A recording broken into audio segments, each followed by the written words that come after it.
It's time for Over There with Mirella Rastorfer. Mirella is our European correspondent. She joins us weekly.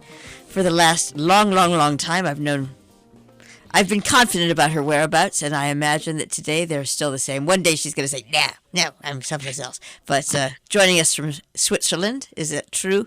Hi, Mirella, how are you? Hi, Jill. I'm well, thank you very much.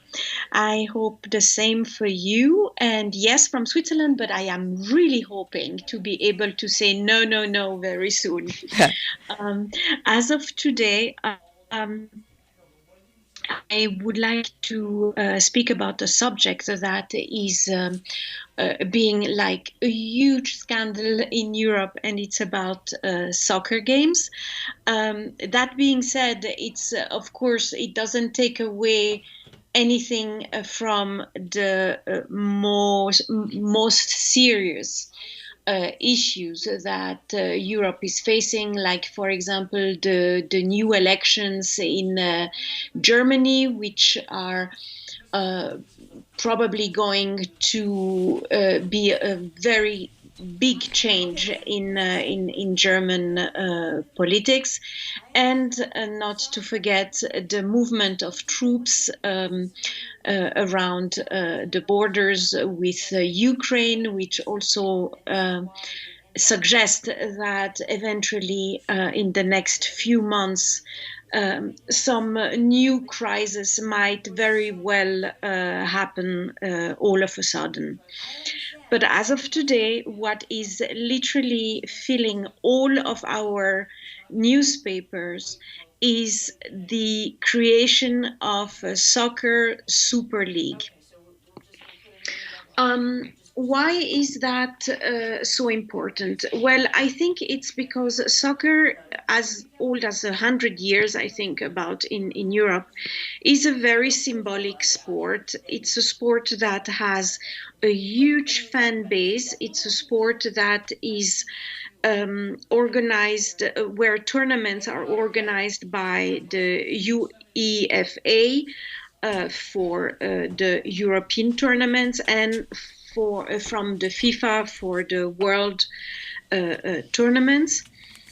And while all of the clubs in Europe have suffered dramatically from the COVID crisis, obviously, it was not expected that all of a sudden 12 really top soccer clubs would literally create their own VIP Super League, basically a private tournament where they would just play against each other and have no access for smaller soccer clubs or for amateur soccer clubs, or for what soccer has been historically until today, the sport of the people par excellence. That is also the worry is also increased by the detail of this deal, as it looks like JP Morgan is going to finance this Super League with literally 4 billion euros. Rumors are also saying that a British investment company is going to put another 6 billion to this gigantic amount of money, and that has come a little bit as a shock for everybody, and including actually the players in some of those 12 soccer clubs, who have heard about this news literally the day where it broke in the newspapers. Those clubs are extremely well known. They are top clubs, and they are considered like being the one who should basically give an example. It includes clubs like Manchester City, Manchester United, Tottenham, Chelsea, Liverpool, in Spain, Barcelona, Real Madrid, and in Italy, AC Milano, Inter Milan, and the very famous Juventus, owned by the Agnelli family in Italy. So, according one of the person behind this move, who is Florentino Perez, who leads the Real Madrid. This Super League is supposed to be created to save football.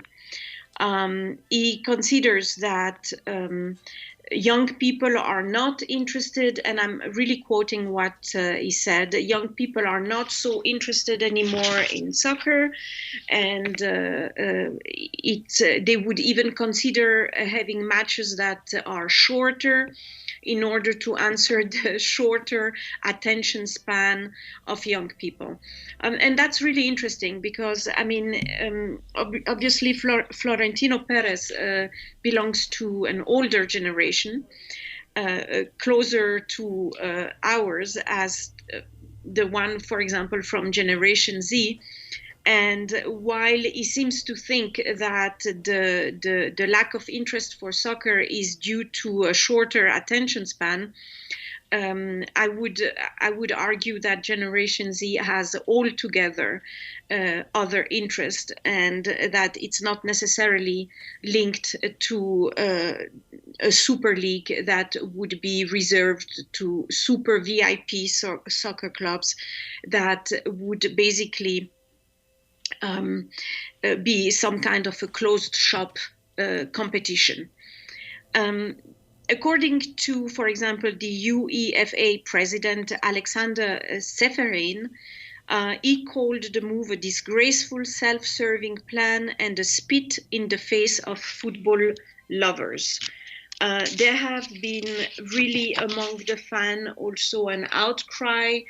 They apparently over 80% think that this is an unacceptable move, that it's only driven by greed and power. France criticizes the move heavily. There is, by the way, no French club in that 12 clubs called by now the Dirty Dozen. And it's also very interesting to know that Boris Johnson threatened today to drop a legislative bomb in order to basically make this Super League impossible to realize. It was supposed to start actually quite soon, in August already. So I would assume that if it happens, it's going to be postponed because all of this will require a lot of diplomacy and meetings and talks between the UEFA and this Super League. And who knows, maybe a compromise will be found in the future. But still, most people think that in sport and specifically in soccer, success should be based on merit. And that also sport has a social mission. It's maybe a little bit a utopian idea, but many people still think that it should not only be based on the idea of money, on the idea of making big revenues out of it. The thing is that, for example, Florentino Perez is an entrepreneur. The Agnelli family from the Juventus is also a family that has a lot of businesses, and this is maybe a little way to shift sport to some kind of a business company, a business deal where revenues become the most important part. I would say that while I completely understand the reaction, one also has to be a little bit less hypocrite and say that the problem of the financial problems of clubs, of soccer clubs, were already there before the pandemic. And that was very much due to the enormous amount of money that are paid to the players, and especially the ones that are considered stars. And maybe there is also there something to think about, and say that if they obviously want to pay such huge amount of money to their players, it is difficult to do it without having a structure that is more business-like. So there is also a little bit of hypocrisy, unfortunately, on each side. But I'm going to just say what Karl-Heinz Rummenigge, who is the CEO of FC Bayern in Germany, said to this story, because I think he summarized quite well where the problem is. He said, "I do not believe the Super League will solve the financial problems of European clubs that have arisen as a result of the coronavirus pandemic. Rather, all clubs in Europe should work in solidarity to ensure that the cost structure, especially players' salaries and agents' fees, are brought in line with revenues to make all of European football more rational." So he's exactly saying that. He's saying that the problems have become more acute during the pandemic, and all of these clubs lost a lot of money. But some of the issues with how the money is distributed were already there way before the pandemic. And maybe this crisis is the perfect moment to just not scream at each other, but the perfect moment to find a balance and to find a structure that would be satisfactory for everybody, and not just for the 12 top clubs in Europe, because this is definitely a very elitist behavior for a sport that has always been considered from the very beginning a very popular sport in the real sense of the word. Thank you very much, Mirella Rastorfer, over there. My pleasure.